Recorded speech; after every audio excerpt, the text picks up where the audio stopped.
everybody, I'm Ron Canner and you're watching Out of Zion on God TV. We've begun a short series on names of the central figures in the New Testament. It's based on a book I wrote called Identity Theft, How Jesus Was Robbed of His Jewishness. Today we want to talk about an amazing woman who gave birth to the Messiah.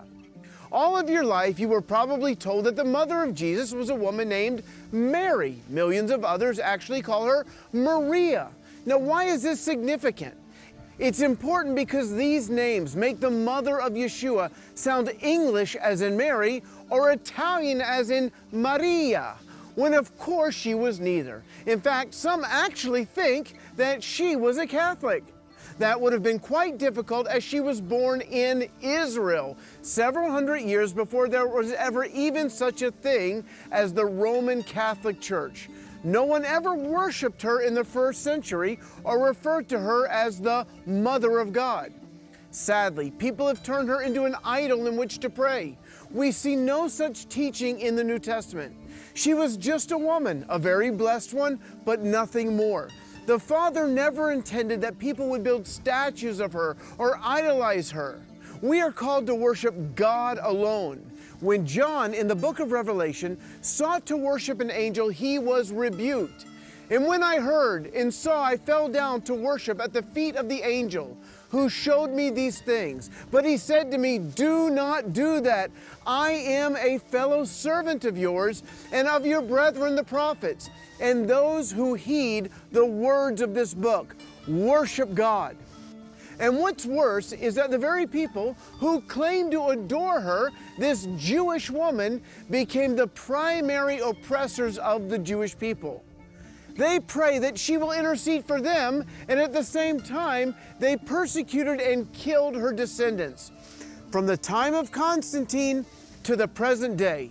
Yes, in 2016, in the United States, at a basketball game, Catholic youth shouted and chanted towards the Jewish fans of their opponent, "You killed Jesus, you killed Jesus."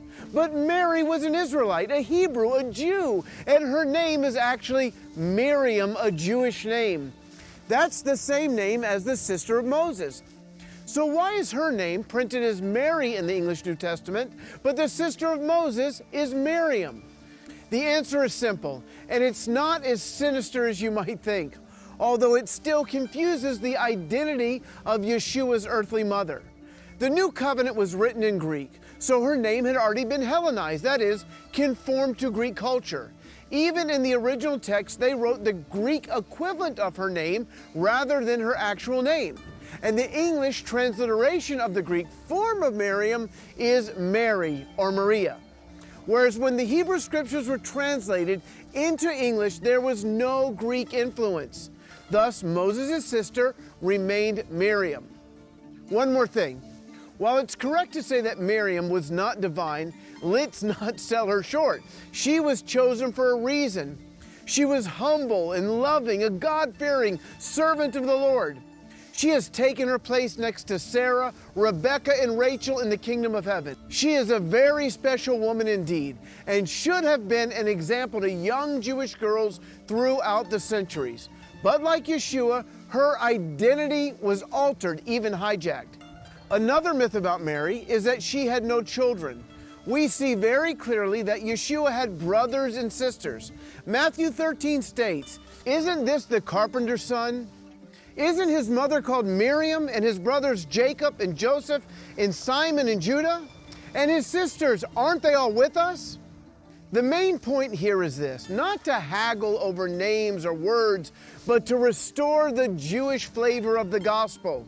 If Jewish people stumble over the idea of a crucified Messiah, there's nothing I can do about that. But God forbid they stumble because we have not correctly communicated the gospel in its original Hebraic context.